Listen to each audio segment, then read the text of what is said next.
የአምላካችን የእግዚአብሔር ስም ለዘላለም የተባረከ ይሁን። ኢየሱስ ክርስቶስ ለዘላለም ጌታ ነው። እግዚአብሔር ደግሞ ቸርነት ምሕረት አድርጎልን ዛሬም ደግሞ አንድ ቃል እንድናይ አንድ ሐሳብ እንድናይ ፍቃዱ ስለሆነ እናመሰግነዋለን። ሐሳቡንም በቃል እንድናይ ስለፈለገ ቃሉን ስለሰጠ ከምንም በላይ ቃሉን ስለሰጠ እናመሰግነዋለን። ክብር ሁሉ ለሱ ለታላቁ ጌታ ይሁንለት። እናመሰግናለን። ቃልህ ስለመጣ ክብር ላንተ ይሁንልህ። ቃሉን ላከ ፈወሳቸው እንደሚል ቃልህ ሲመጣ ስጋን ይፈውሳል፣ ነፍስን ይፈውሳል፣ አስተሳሰብን ይፈውሳል፣ መንገድን ይፈውሳል፣ ህይወትን ይፈውሳል። ስሙ ለዘላለም የተባረከ ይሁን። እግዚአብሔር ስሙ ለዘላለም ከፍ ያለ ይሁን። ቃሉን ስለሰጠህን እናመሰግናለን። ክብር ሁሉ ላንተ ለታላቁ ጌታ ይሁንልህ። እግዚአብሔር ስሙ ይባረክ። ዛሬ እንድናይ የፈለኩት ሐሳብ ወይንም ቃል ምንድነው?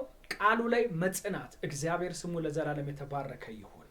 ቃሉ ላይ ስንጸና የእግዚአብሔር የተናገረን ነገር እግዚአብሔር ያሰበልን ነገር ወደኛ መምጣቱ የማይቀር ታሪክ ነው።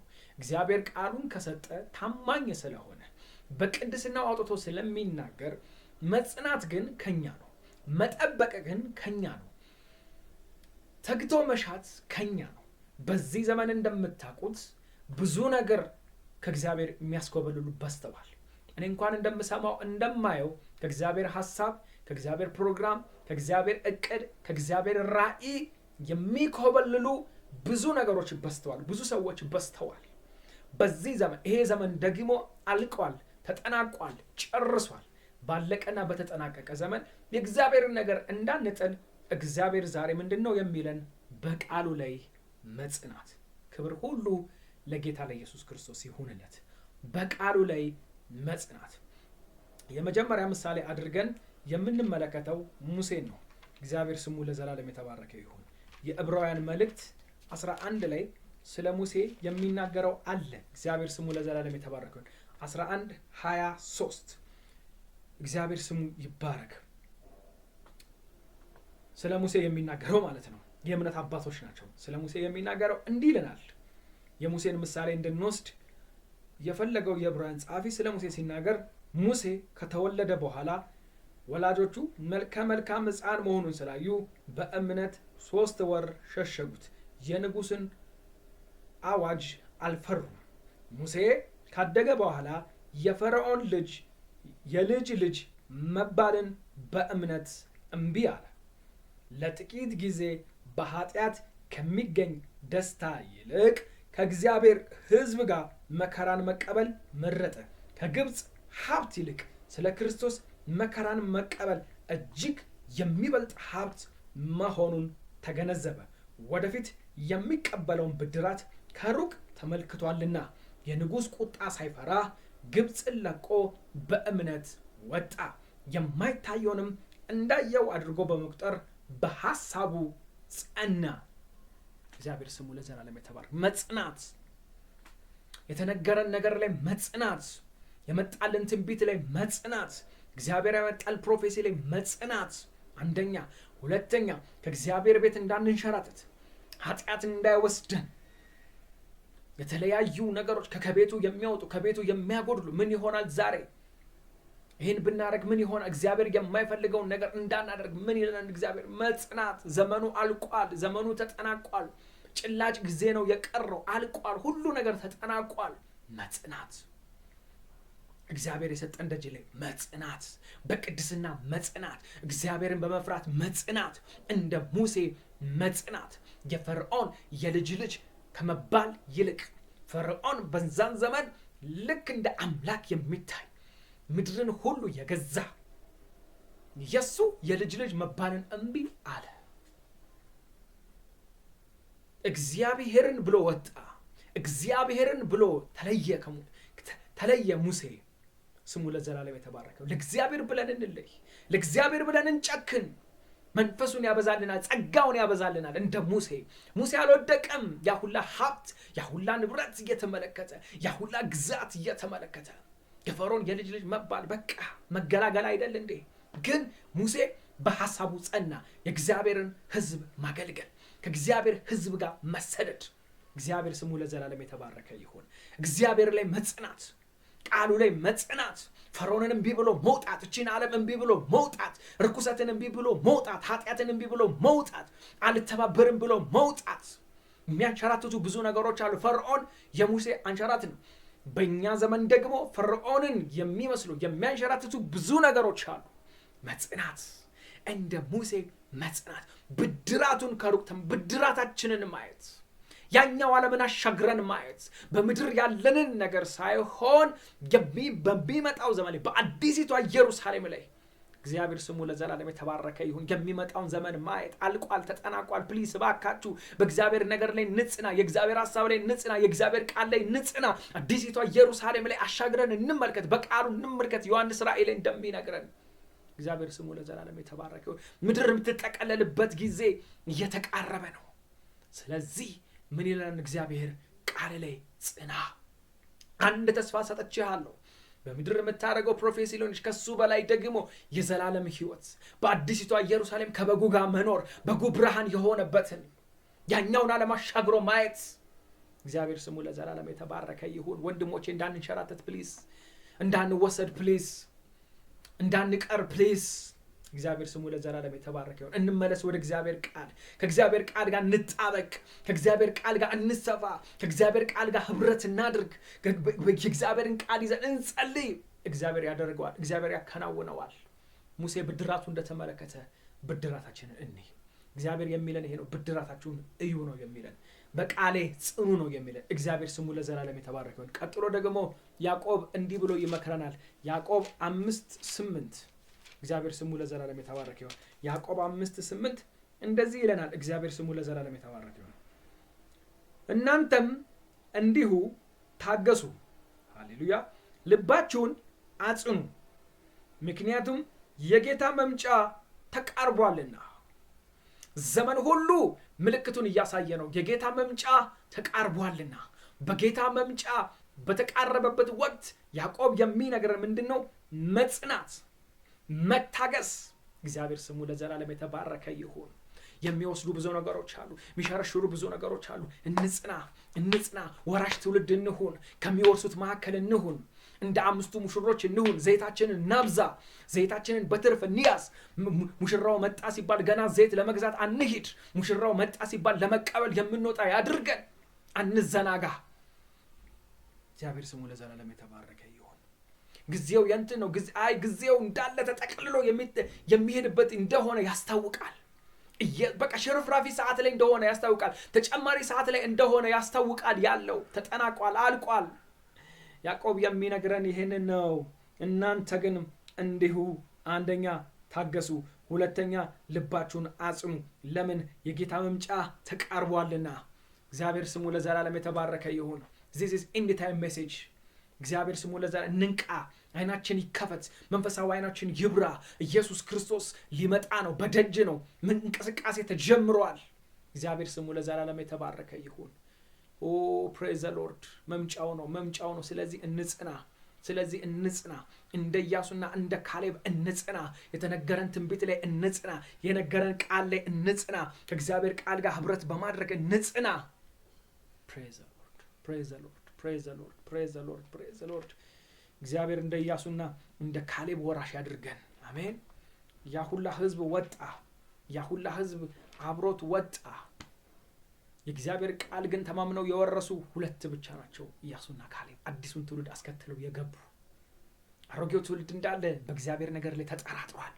የእግዚአብሔር ነገር አይደለም፣ አይመስለኝም ብለው በቃ ተጠራጥሯል። ብዙዎች ምድረ በዳ ላይ ቀርተዋል። ብዙዎች ወደ ኋላ ቀርተዋል። ብዙዎች ወድቀዋል ምድረ በዳ። አዲሲቷን ከተማቸውን ሳያዩ አዲሲቷን ኢየሩሳሌም እንድናይ እግዚአብሔር ቃል ላይ እንጽና፣ እንመን። በቃ እየወደቅንም እየተነሳንም እየተጋጋጥንም እንመን። ከሚወርሱት መካከል አድርገን ወራሽ ትውልድ እንደሚባል ወራሹ ትውልድ ይዘው የገቡት ካሌብና ኢያሱ ከግብፅ ከ40 ዓመት በኋላ ማርና ወተት ወደምታፈልቀው ምድር የገቡት 2 ናቸው። እግዚአብሔር እንደዚህ ያድርገን። የጽናት ሰዎች ያድርገን። የጽናት ምልክት ያድርገን። ጸንተው የሚወርሱ፣ ጸንተው የተቀበሉ፣ ጸንተው የሚጓዙ ምልክት ያድርገን። ለትውልድ ምልክት ያድርገን። ለትውልድ እግዚአብሔር ምልክት፣ ልክ እንደነ ኢያሱ፣ እንደነ ካሌብ፣ እንደነ ሙሴ። እግዚአብሔር ስሙ ለዘላለም የተባረከ ነው። ሮሜ 12:2 የእግዚአብሔር ቃል ይመክረናል። ሮሜ 12:12 እንደዚህ ይለናል። እግዚአብሔር ስሙ ለዘላለም የተባረከ ይሁን። ሮሜ 12:12 እንደዚህ ይለናል፣ በተስፋ ደስተኞች ሁኑ፣ በመከራ ታገሱ፣ በጸሎት ጽኑ። እግዚአብሔር ስሙ ለዘላለም የተባረከ ይሁን። ምን ይላል? በተስፋ ደስተኞች ሁኑ። ማላብራዲያላቦስ በጣም ደስተኛ ነን። በምን? እግዚአብሔር በነገረን ተስፋ። ምድር ላይ ባለ ተስፋ ደስተኞች አንሁን። ምድር ላይ በሚታዩ ነገሮች ኖ እሱ የሚጠቀለልበት ጊዜ ነው። እሱ የሚሄድበት ጊዜ ነው። እሱ ከዓይናችን ዞር የሚልበት ጊዜ ነው። ነገር ግን የማይወሰድ ማንም የማይወስደው እግዚአብሔር ለተናገረው መንፈስ ቅዱስ ኃላፊነት አድርጎ የሰጠን የመንፈሱን ዋስትና አድርጎ በልባችን ያተመ እግዚአብሔር ምንድነው የሚለን? በተስፋ ደስተኞች ሁኑ፣ በመከራ ምን በሉ? ታገሱ፣ በጸሎት ምን በሉ? ጽኑ። መጽናት ያለው ጸሎት ውስጥ ነው። ጸሎት ውስጥ አንዱ በረከት፣ አንዱ መንፈስ፣ አንዱ ጸጋ ምንድነው ከተባለ መጽናትን ያመጣል። ሞር መጸለይ ምን ጥቅም አለው? መጸለይ ምን ጥቅም አለው ለሚሉ ይሄ ነው መልሱ። መጽናትን ያመጣል። ውስጡ የመጽናት ጉልበት አለው። ውስጡ የመጽናት መንፈስ አለው። ውስጡ የመጽናት ጸጋ አለው። ለተነገረ ነገር የመጽናት ኃይል አለው። መጨረሻ ላይ ወራሽ ያደርገናል። እግዚአብሔር ስሙ ለዘላለም የተባረከ ይሁን። እንጽና። በምን ከተባለ በጸሎት መጸለይ፣ ከእግዚአብሔር ጋር ህብረት ማድረግ። እግዚአብሔር የምንጸናበትን መንፈሱን ያካፍለናል። እንደ ኢየሱስ የምንታገስበትን የምንጸናበትን ኃይልን ኢምፓወር ያደርገናል። መጽናት እንድንችል፣ እንዳንወሰድ፣ እንዳንነቀል፣ የመጣው ሁሉ ጠራርጎ እንዳይወስደን መተከል በቃሉ ላይ እንድንችል፣ ከእግዚአብሔር ጋር ህብረት ማድረግ እንድንችል። ሃሌሉያ። አንደኛ ቆሮንቶስ 16 የመጽናት ሰዎች ያድርገን። የመጽናት ምልክት ያድርገን። የመጽናት ሰዎች ያድርገን። እግዚአብሔር ስሙ ለዘላለም የተባረከ ይሁን። ፕሬዝ ጋድ። አንደኛ ቆሮንቶስ 13 እንደዚህ ይለናል፣ ንቁ፣ በእምነት ጽኑ፣ በርቱ፣ ጠንክሩ ይለናል። እግዚአብሔር ስሙ ለዘላለም የተባረከ ይሁን። ይሄ ነው የቆሮንቶስ ጸሐፊ ጳውሎስ የሚለን መንቃት። ሃሌሉያ። በእምነት ጽኑ፣ በእምነታችን ላይ መጽናት፣ በእግዚአብሔር ቃል ላይ መጽናት፣ በርቱ፣ ከዛ በኋላ ጠንክሩ። እግዚአብሔር በክርስትና ላይ መጠንከር፣ በኢየሱስ ላይ መጠንከር፣ ባመነው ነገር ላይ መጠንከር፣ ባመነው ነገር ላይ መበርታት። የበረታ ሰው ያስታውቃል። ሃሌሉያ። መበርታት፣ በእምነት መጽናት፣ መንቃት። ፖል የሚነግረን ይሄንን ነው። እግዚአብሔር ስሙ ለዘላለም የተባረከ። መጽናት። እግዚአብሔር ስሙ ለዘላለም የተባረከ ይሁን። እቺ ዓለም ትወስደናለች። እቺ ዓለም ታጃጅለናለች። ዕብራውያን ጸሐፊ እንደሚናገረው 12 ላይ ኃጢአት ቶሎ እንደሚከበን ነው አይደል የሚናገረው? አዎ፣ እቺ ዓለም ጉልበቷ ኃጢአት ነው። በኃጢአት ማሰነካከል ነው። በኃጢአት ማስቀረት ነው። ዲያብሎስ ስራው ይሄው ነው። የዲያብሎስ ጽኑ ተስፋ አለው። ምን? የእግዚአብሔርን ነገር ማበላሸት። በቃ ሁሉ ጊዜ አንድ የጸና ባህሪ ያለው ዲያብሎስ የእግዚአብሔርን ነገር ማበላሸት፣ ኢየሱስ ክርስቶስን መቃወም፣ መንፈስ ቅዱስን እንድናሳዝነው ማድረግ። ዲያብሎስ በቃ ሳይታክት የሚሰራው ይሄንን ነው። በቃ ተሰነካከለን እንድንወድቅ ነው ዲያብሎስ 24 ሰዓት የሚሰራው። እግዚአብሔር ደግሞ በልጁ በኢየሱስ ክርስቶስ የገለጠልን ምንድን ነው? መጽናት። ኢየሱስ ጽኑ ነበረ፣ የሰው ልጅን ለማዳን፣ የዲያብሎስን ስራ ለማፍረስ፣ ከሰው ልጅ ላይ የዲያብሎስን ነገር ለማፍረስ የጸና ምልክት ነበረ ኢየሱስ ክርስቶስ። ስለዚህ እንደ ኢየሱስ እንጽና። የዲያብሎስን ነገር እያሸነፍን በኢየሱስ ክርስቶስ፣ የዲያብሎስን ነገር ድል እየነሳን በኢየሱስ ክርስቶስ፣ የዲያብሎስን ነገር እየጣልን ኃጢአቱን፣ የእግዚአብሔር ነገር የሚቃወም ነገር፣ የማይፈልገውን ነገር ሁሉ እየጣልን ከላያችን ላይ የመጽናትን ባህሪ እየተካፈልን መሄድ ይሆንልን፣ መብዛት ይሆንልን። ጸንተው የሚቀበል ያድርገን። እንደ ኢየሱስ ክርስቶስ የጽናት ተምሳሌ ያድርገን። አባቶች 99% ጽኑ ምሳሌ ናቸው። በመጽናት ነው ነገርን የተቀበሉ፣ በመጽናት ነው ከዚህ ምድር ያለፉት። የተንሸራተቱ ብዙ አሉ። ጀምረው ያቆረጡ አሉ። ጀምረው ሄደው በቃኝ ብለው የወጡ አሉ።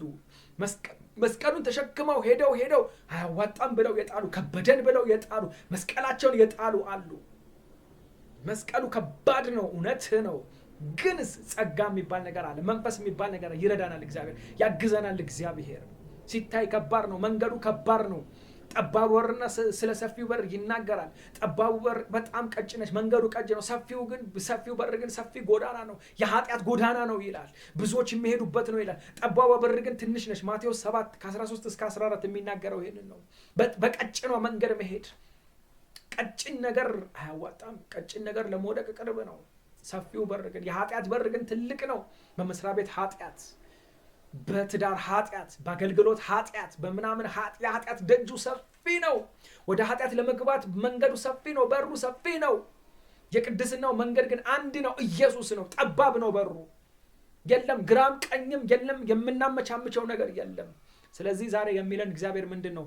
መጽናት፣ የጽናት ምልክት፣ የጽናት ተምሳሌት ያድርገን። እግዚአብሔር ስሙ ለዘላለም የተባረከ ይሁን። በዚህ ዘመን እንድንጸና እግዚአብሔር ይህንን ሜሴጅ አምጥቷልና ስሙ ለዘላለም የተባረከ ይሁን። የሚንሸራተት ነፍስ ይጽና። እየተንሸራተተ ያለ ነፍስ ጉልበት ያገኝ። እየወደቀ ያለ ነፍስ ይነሳ፣ ይበርታ። መንፈስ ያገኘው፣ ጸጋ ያገኘው፣ ኃይልህ ያገኘው፣ እጅህ ያገኘው ኢየሱስ ክርስቶስ አንተ በጸናበት መጽናት እንድንችል ኃይልህን አብዛልን፣ ጸጋህን አብዛልን፣ መንፈስህን አብዛልን፣ ይቅርታህን አብዛልን። ልባችንን በኢየሱስ ክርስቶስም አጠንክረው። ፖል እንደተናገረው በርቱ፣ ጽኑ እንዳለ በጌታ በኢየሱስ ክርስቶስ መበርታት እንዲሆን፣ መጽናት እንዲሆን፣ በእግዚአብሔር ተስፋ ላይ እምነት እንዲሆን እግዚአብሔር ሆይ አግዘን። ይህ ቃል ፍሬያማ እንዲሆን በኢየሱስ ክርስቶስ ስም እኔ ጸልያለሁ። ይህ ቃል 30፣ 60፣ 100 ፍሬያማ እንዲሆን በናዝሬቱ ጌታ በኢየሱስ ክርስቶስ ስም ጸልያለሁ። የሰሙት ሁሉ ይጽኑ፣ የሰሙት ሁሉ ይባረኩበት፣ የሰሙት ሁሉ በጌታ በኢየሱስ ክርስቶስ ስም እግዚአብሔር ላይ መጽናት፣ መነሳት፣ መበርታት፣ የትላንትና ህይወታቸውን እየጣሉ የተንሸራተቱበትን ነገር እየነቀዙ እያወጡ በንስሐ ፊትህ እየቀረቡ አባ ይህ መንፈስና ህይወት የሆነው ቃልህ በነፍስና በስጋቸው በመንፈስ በህይወታቸው ላይ ይስራ። የሚጸኑ ሰዎች አድርገን፣ የሚጸኑ ደቀ መዛሙርት አድርገን፣ ጽኑ ደቀ መዛሙርት፣ ጽኑ ልጆች አድርገን። ይህን ስለምታረግ እግዚአብሔር ሆይ እናመሰግናለን። መንፈስ ቅዱስ ስለምትረዳን ክብር ሁሉ ለአንተ ለታላቅ ጌታ ይሆንልህ። ሳምንታችን ሁሉ የተባረከ ይሁን በናዝሬቱ ጌታ በኢየሱስ ክርስቶስ ስም አሜን፣ አሜን።